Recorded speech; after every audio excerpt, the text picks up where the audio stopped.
Hey YouTube, Mark Kaufman here, and today I want to talk about the Bladerunner Systems Navajo.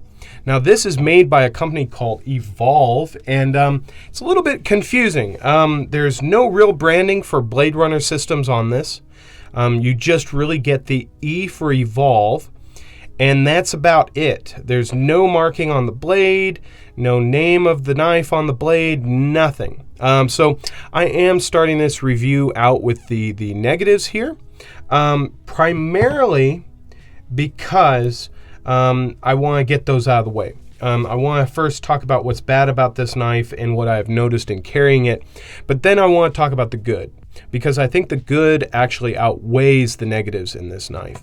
So it's a little confusing on who actually makes this knife, but it's BRS, Bladerunner Systems knife brand, and then it is their Navajo, and it is owned or distributed by a company called Evolve. So there is that. The other negative is that you have no real branding of what steel this is, so you kind of have to take the company for its word, which I like and I don't like, because there's real no guarantee you're actually getting M390 on this knife. But I have to say it's a very nice blade, but what I would have loved is a maker's mark, because this knife is actually based upon Dervish Knives Navajo, his mid-tech and custom, which in most variants has a 4-inch blade. This is actually a 3.5-inch blade, but just having some kind of callback to where this design is coming from would have probably been a benefit or a positive in my eyes. Like I said, there's no M390 markings on this, and then there's no BRS. I really think you could have probably put like BRS down here, M390 here, and then up here had the maker's mark. You know, just very simple, very clean, very minimal. The other negative that I have noticed with this knife, and I have tried multiple times, this is probably my third time doing this review, and I just can't get it, but this screw here, it's not stripped, it's nothing bad, but there's a small like fracture crack on the side of the screw. It's not all the way down the screw, it's just on the top, like it had cracked or fractured when it was being made. So the screw there is probably not the best. I haven't stripped any of these out. They're fine, they come out easy, it's just that one had like a crack in it. So it's a negative. And then I had this one, I never got this one apart because it is a free spinning pivot. So I've had some luck putting this on like a rubber mat or something like that to grip it. I've even had a straight file cut through these so I can get a flat head through there. But I haven't done that to this knife because it's expensive. This is $150, and I don't think the negatives outweigh the positives on it. Now, for me personally, I personally feel like this is a pretty good knife. This is a very good knife for what you get for $150. So enough of the bad, okay? We're going to now go into the good, okay? So the good on this is that the action's fantastic.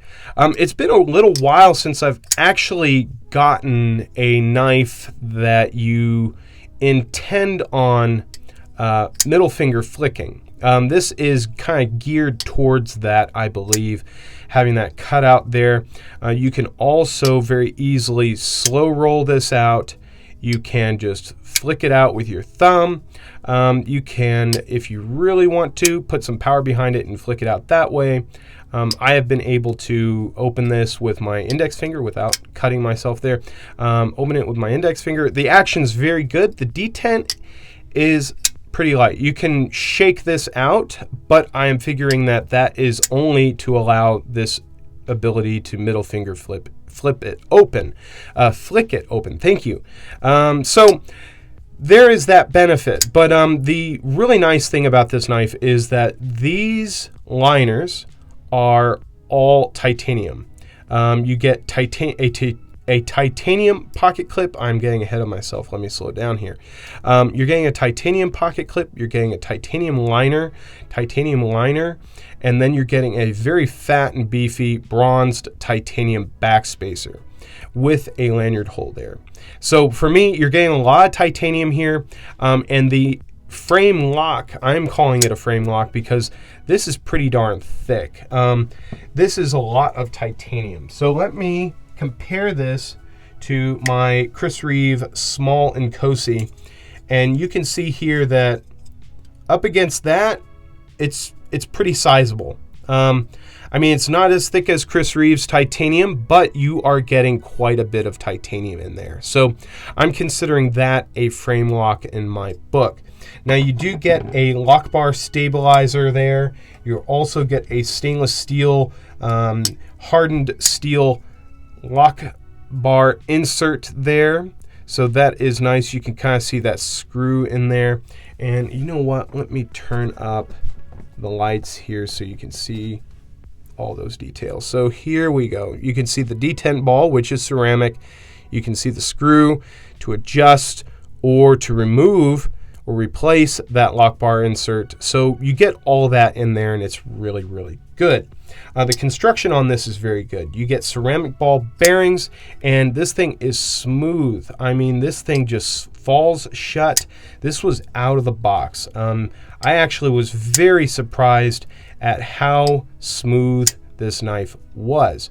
Now, granted, there's really no amount of blade that's going to be protecting your fingers here when this thing closes, so you really kind of have to get out of the way when that thing comes down, especially if you've got like a wicked edge on there or a very, very sharp edge that you've done by hand. So that is a really nice thing. The action's very nice.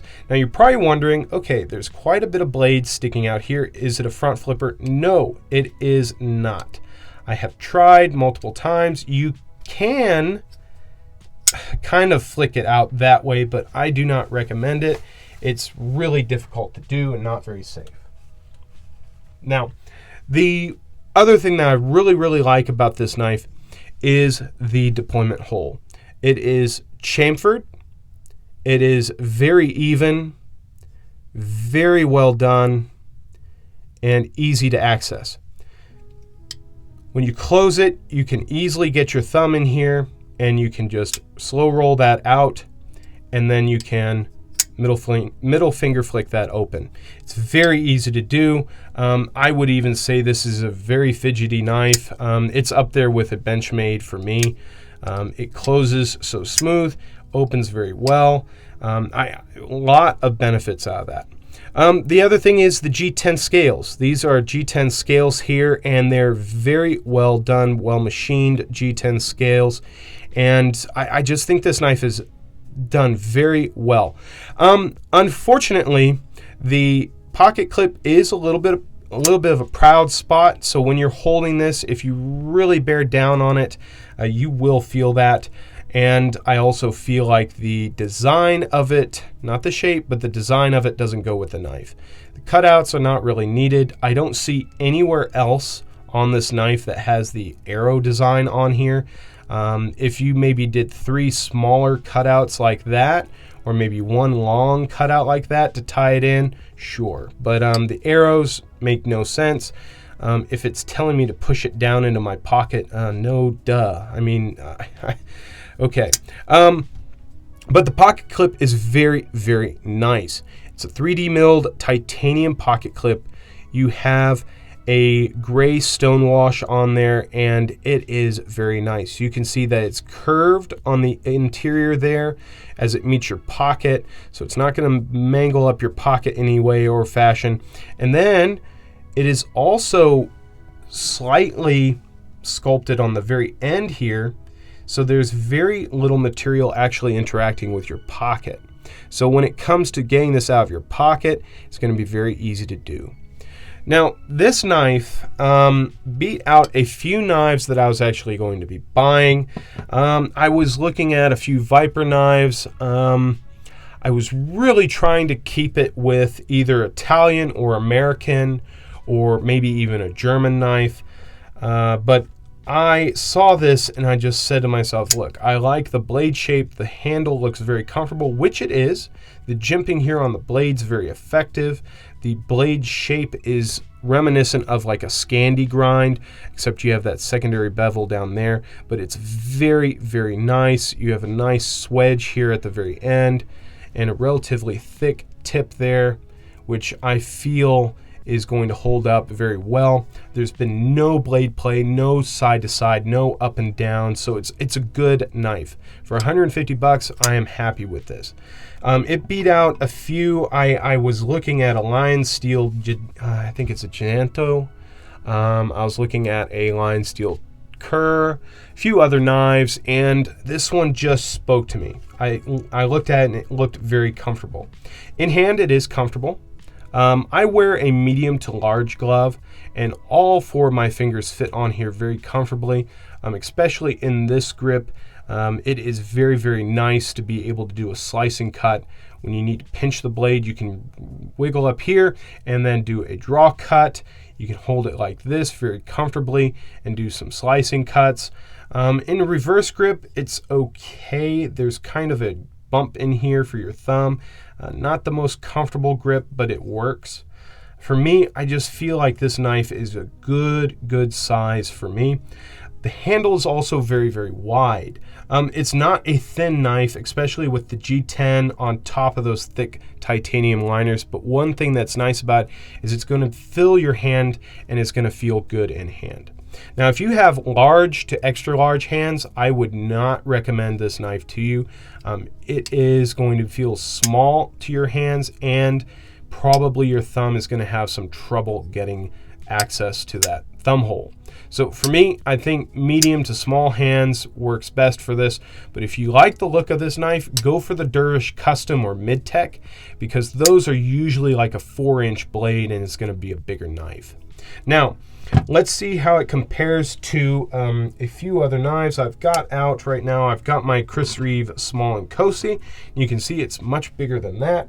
But then I have one that most people might have, and that is the Spyderco Endura. And you can see that the Endura is definitely going to be bigger than this knife. But this is a nice medium size for me. The Endura is usually as big as I like to go. I can go as big as a Spyderco Police. That's usually as big as I go when it comes to my pocket folders. But I usually like a knife about this size. Nice, small, compact. But when it came to this one, I found it to be a very good carry. Now, personally, would I recommend this one to you? If you're wanting something that has like continuity or allows you to say to yourself, oh, I know what this is. I've got M390. I know who made it. I know who makes it. This isn't going to give it to you. This knife lacks a few things that I wish it had, like the maker's mark, the M390 steel label. I would also like BRS's logo on there, to be honest, just to be able to say, okay, yeah, it is BRS or whoever. I know people don't like billboarding, but sometimes I like to know where my knife came from, who made it, who designed it. And for me, the real ugly part is that they didn't really brand that anywhere on this knife. Now, for me personally, I like it. I would recommend it. But for 150 bucks, there's a lot out there that can beat this knife. But I think it has a few good things about it, and that is the really thick titanium liners, the titanium backspacer, titanium pocket clip. You also have the M390 steel. You have pretty average hardware here, but it's very minimal. You have fantastic action. If you really wanted to get a knife that had some good action to it, you can get this one, and I think you'd do a good job. So I thought I would show you guys this one. This is one of my new knives that I've got. I've got a few more coming in the mail, and I'm going to probably be focusing on a few modern knife reviews coming up, and then I have a knife that I'm going to see if I can take that apart and modify it and build my own. So till the next one, I'll talk to you guys later. Bye-bye.